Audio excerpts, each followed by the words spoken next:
Hello. Thanks for tuning into my pre-recorded talk for Ocean Science 2022. The title of this talk is A Potential Energy Analysis of Ocean Surface Mix Layers. I'm Brendan Reichel, and my co-authors on this work are Alistair Adcroft, Steve Griffiths, and Bob Hallberg, all of us at NOAA's Geophysical Fluid Dynamics Laboratory.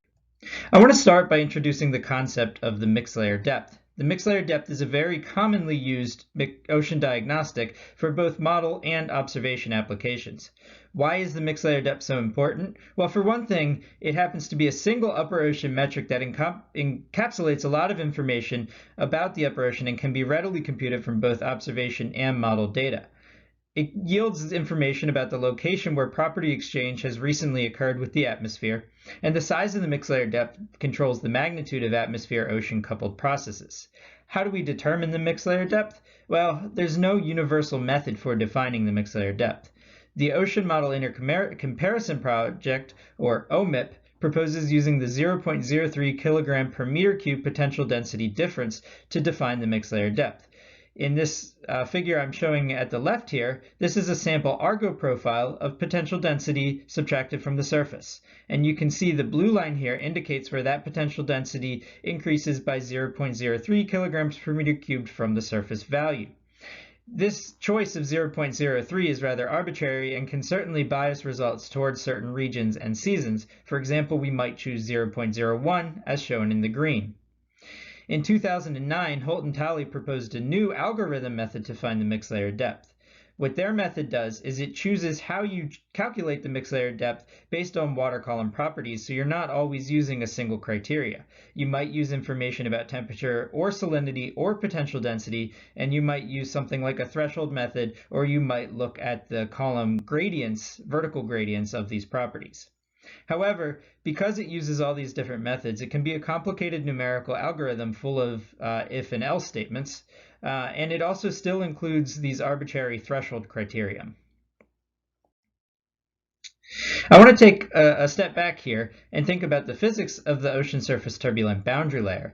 The mixed layer exists due to the presence of turbulence and mixing in the surface boundary layer. We can think about processes that drive the production of turbulence in this region, such as shear instabilities, convective instabilities, and wave-driven processes like Langmuir turbulence and breaking waves.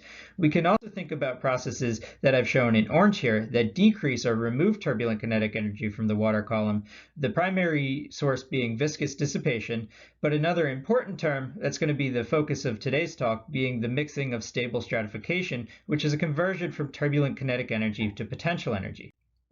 We can see how this conversion occurs by taking a look at the equations that describe the turbulent kinetic energy and potential energy budget of a water column.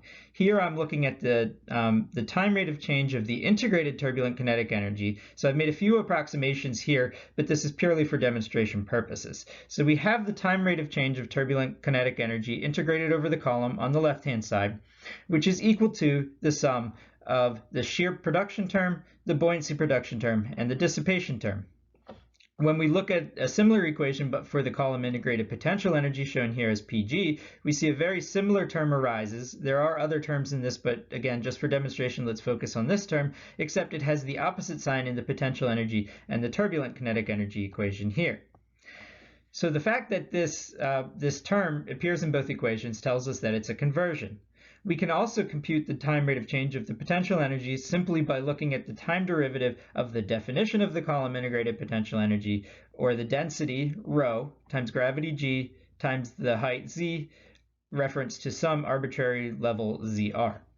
This gives us some estimate that we can diagnostically compute what the time rate of change of potential energy has been from, for example, observed profiles or modeled profiles of density. Now I want to take this a step further and think about what happens when we time integrate this equation. So this is essentially a tendency, right? So we could hypothetically integrate it forward in time until we reach a fully well-mixed state. So we're going to go from having the stratified state shown in green here to the well-mixed state shown in red here. The stratified state gives you a density profile. I'm showing it as rho sub I here, which is essentially the what you would calculate based on the in situ temperature and salinity profiles. When you mix that temperature and salinity, or conservative temperature and absolute salinity to be specific, you end up with a profile that of density that's represented here by rho m. And we can then calculate the difference between these two states, and that gives us a potential energy anomaly, which is quite simply the amount of energy you would need to mix a water column from its current state. Now, previous studies on this work have simplified this even further by saying that instead of mixing temperature and salinity, we're going to mix potential density directly, and we're going to use the potential density now to define our potential energy anomaly. For the purpose of today's talk, we're going to assume this is a pretty good approximation, and in all the examples I'm going to show, it is indeed a very good approximation. The quantity phi, or the potential energy anomaly, therefore quantifies the upper bound of turbulent kinetic energy to potential energy conversion for an observed water column. We can use this information to characterize the water column within a mixed layer. For this exercise, I'm giving 3 columns of potential density that would all yield a mixed layer depth of 100 meters. In red, we go from the surface value of potential density to an increase of 0.03 over the 100 meters. In green, we have a well-mixed column from the surface down to 90 meters depth and then a linear increase to 100 meters. And the blue column actually increases at 50 meters from its surface value to just below that 0.03, so something like 0.2999 kilogram per meter cubed. So this all satisfy a mixed layer depth of 100 meters.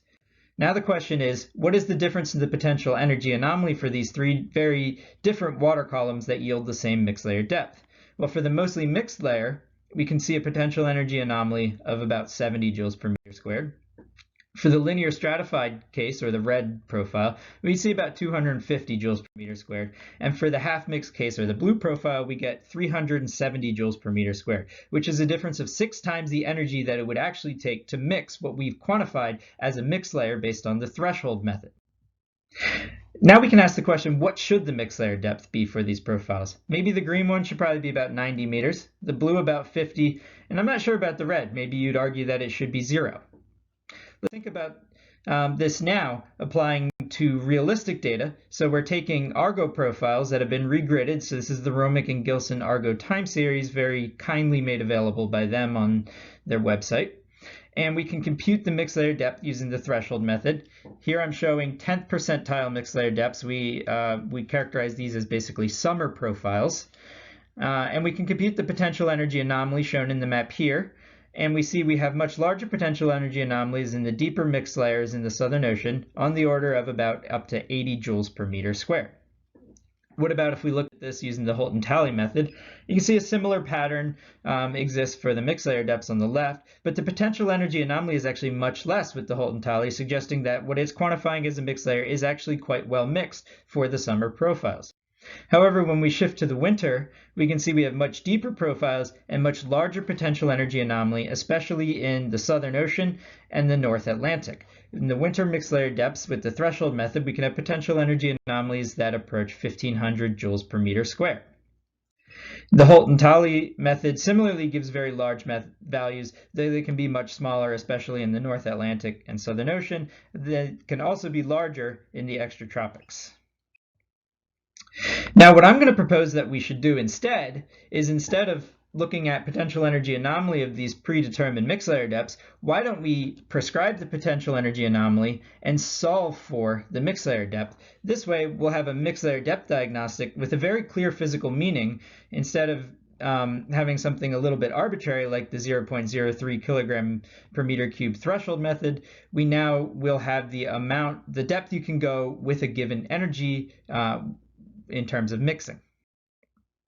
We can go back to our hypothetical profiles. I'm using a value here of phi of 10 joules per meter squared. I'll justify this a little in the next slide, but we can see that this actually yields pretty good estimates of the mixed layer depth for all 3 of our profiles. The green one, it gets it at about 93 meters, the blue about 51, and the red, it says that the mixed layer is about 35 meters, but we know now what it's calling the mixed layer is the depth you would get to with 10 joules per meter squared of energy.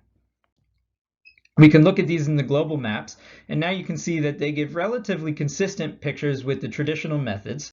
But of course, if we looked at the potential energy anomaly with this method, it would be 10 joules per meter squared everywhere. So this is in the summer. It's a little bit shallower. Perhaps we could raise our value to about 25 joules per meter squared and get something a little closer. In the winter, again, we see quite a bit shallower now, especially in the Southern Ocean and North Atlantic. We could also use higher values if we wanted these to look closer. The point is that the potential energy anomaly is going to be consistent in all of these cases.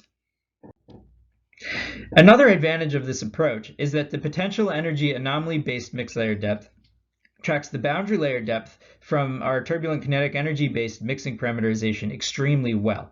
So what I'm showing here is I've taken a time series of boundary layer and mixed layer depths from a model run, a one-year model run. This is all at Ocean Station Papa for now.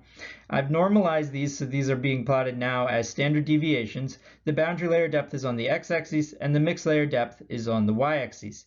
The gray envelope shows the 5th to 95th percentile range of the threshold method mixed layer depth. So you can see a lot of scatter of the threshold method mixed layer depth around the boundary layer.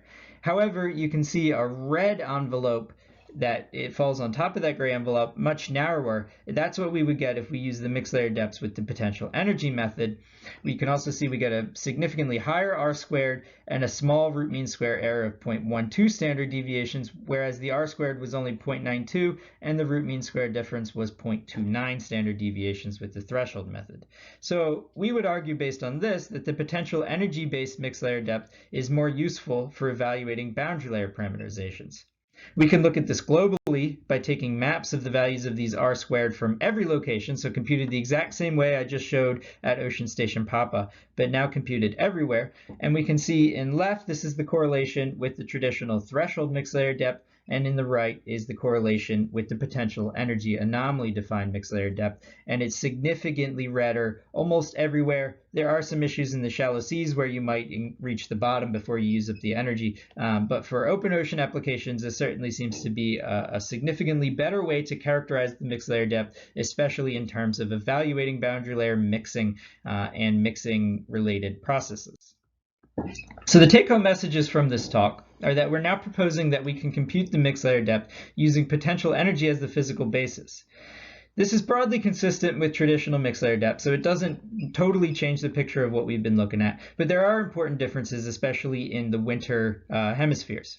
We also have a very clear interpretation now for what the mixed layer depth means. It's the depth to which a given energy would mix a column of water. It tracks the boundary layer depth significantly better than traditional mixed layer depths, especially in the Southern Ocean and other areas such as the Western tropics. And while we focused on mixing potential density in this presentation, the algorithm to mix temperature and salinity directly is only slightly more complex. I didn't discuss this, but it can also mitigate sensitivity to vertical resolution, so we can make analytical assumptions about the profile of temperature, salinity, or potential density while we're computing our integrals. And we can also compute this much faster than algorithm methods because it doesn't resolve on these if statements. So I hope you enjoyed this talk. This work is currently under revision for JGR Oceans and hopefully will be out soon. And the mixed layer depth packages are available at my GitHub page, Ocean Mixed Layers. And this diagnostic is also now freely available as part of the standard MOM6